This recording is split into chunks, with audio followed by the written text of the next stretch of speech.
तो पुण्यात्माओं दृढ़ रहोगे तो रोग भी कटेगा, ऐसा जीवन में मोक्ष होगा। और कारण यह है कि अभी हमारी संख्या कम है, काल से प्रेरित, अज्ञान से प्रेरित जनता घनी है, वो आपके नामों को खंडित करवाए बिना छोड़ती नहीं। लेकिन फिर भी दास की कोशिश है कि ज्ञान इतना दृढ़ कर दूं आपको कि डगमग ना हो सको, तो जल्दी काम बन जाएगा।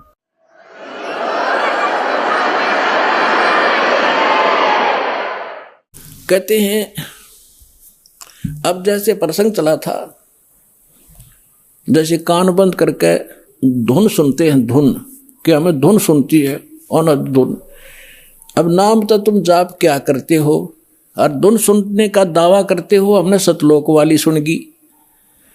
अब धुन क्या चीज है और मंत्र क्या चीज है? जैसे एक ढोल होता, ढोलक, ढोलक के बजाने का एक विशेष डंडा सा होते हैं, छोटे छोटे डंड की ही, और उनको ही लगाने से बजाने से उसकी वो वही आवाज निकलती है जो ढोल की होनी चाहिए। और उस ढोलक के उन विशेष डंडियों की बजाय अगर जूते निकाल के मारने लग जाओगे उनकी भी आवाज आवेगी, लेकिन वो विशेष डंडी वाली नहीं आवेगी। वो सुर में सुर नहीं मिला सकती उस बाजे उन औरों के साथ, तो व्यर्थ है, उसको भगा दिया जाएगा। क्या बकवास कर रहा है तू, तेरा सुर में सुर नहीं मिल रहा। तो जो ये नाम जाप करते हैं काल के, धुन सुनते हैं इसमें, तो वो ढोल का जूत्या वाली आवाज सुन रही है, उनको वो आवाज भी ना सुन जो आसपास ठीक सुननी चाहिए।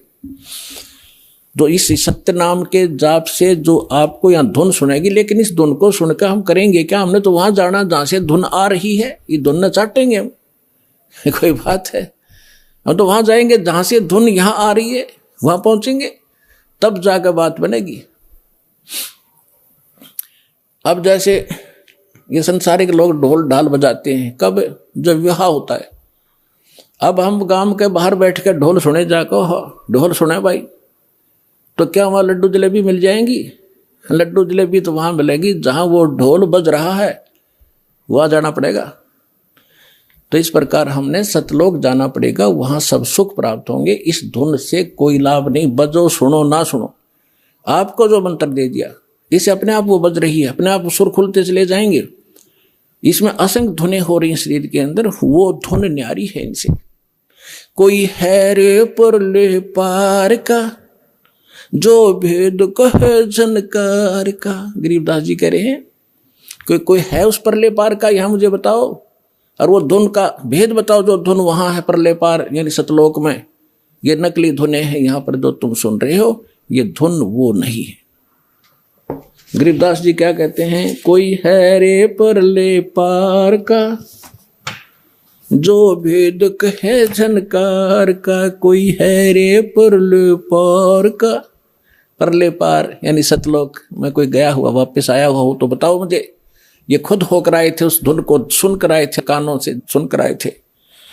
कोई है रे परले पार का जो भेद कहे झनकार का, झन मानुष झनकार मानुष धुन का। वारही गोरख वारही दत्त वारही धरु प्रहलाद अर्थ, ये तुम्हारे गोरख भी इधर ही वारवन उरली साइड।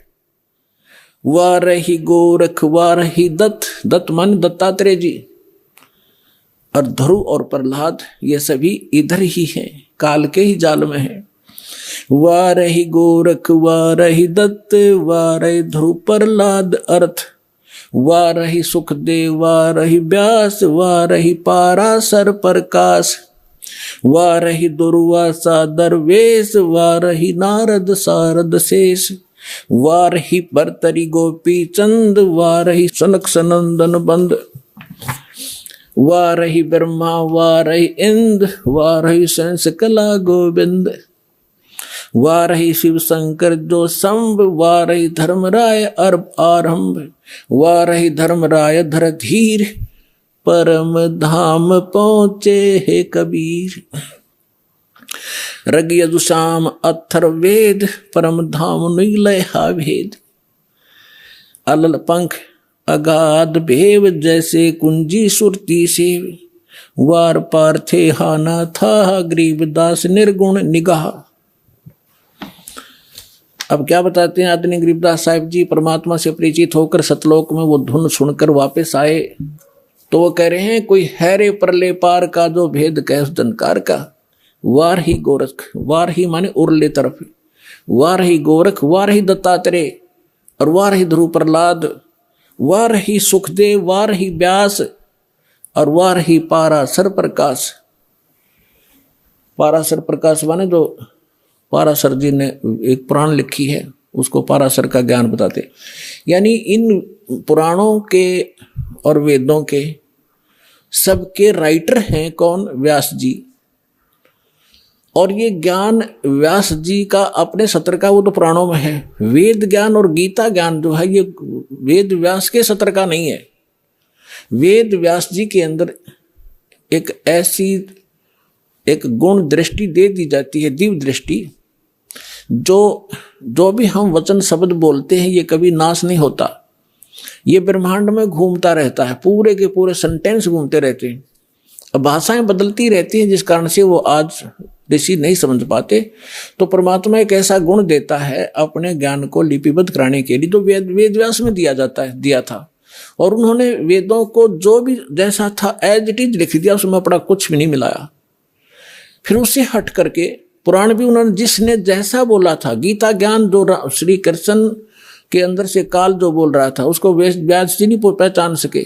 श्री कृष्ण में जो काल बोल रहा था, श्री कृष्ण के शरीर का प्रयोग करके जो वार्ता अर्जुन और उस श्री कृष्ण के मुख से बोल रहे उस ज्ञान की हुई थी, वह जो भी थी एज इट इज लिख दी उसने। जो संजय ने बोला, धृतराष्ट्र ने बोला, फलाने ने बोला, वो सारा कुछ लिख दिया। इसमें इसका अपना कोई रोल नहीं। और इसका रोल होता फिर ये इसमें पूछता है ये देवी पुराण के अंदर प्रथम स्कंद में कि हे भगवान, उस नारद जी से पूछ रहा है कि सृष्टि किसने रची, कैसे रची। नारद जी बता रहे हो मैंने अपने पिता से सुनी नो। तो उनको ज्ञान होता है व्यास जी को, तो वो अपने ही तरफ से लिखता और अपना ही ज्ञान बताता। तो यहाँ कहने का भाव ये है कि ये चारों वेद जो हैं ये इनके अंदर परमात्मा परम धाम का पाने का ज्ञान नहीं है, उस परमात्मा की महिमा अवश्य लिखी है। तो इसके लिए क्या बता रहे हैं?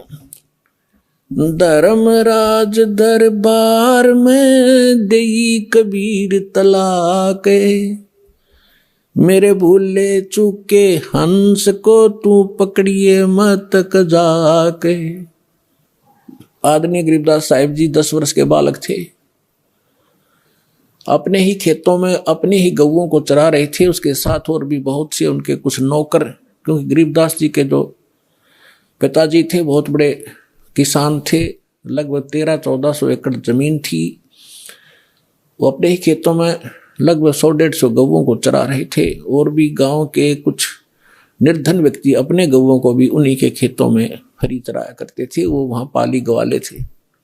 तो सतलोक से परमात्मा आए एक जिंदा महात्मा के रूप में, और उस गरीबदास जी को वहाँ एक कुंवारी गाय का दूध निकाला। परमात्मा ने कुंवारी गाय का दूध पिया, गरीबदास जी को मंत्र दिया प्रथम और वो दूध पिलाया। उसके बाद गरीबदास जी को लेकर के उनकी आत्मा को ऊपर ब्रह्मांड सब दिखाकर, ब्रह्मा विष्णु महेश धर्मराज का सब दिखा करके सचखंड ले गए। पीछे से संत आदरणीय गरीबदास साहिब जी 10 वर्ष के बालक को मृत जानकर चिता पर रख दिया था। अंतिम संस्कार करने वाले थे, उसी समय परमात्मा ने आत्मा को ऊपर से पूर्ण रूप परिचित करा के, सारा ज्ञान दिखा के, अपनी समर्थता से परिचित करा के वापस छोड़ दिया।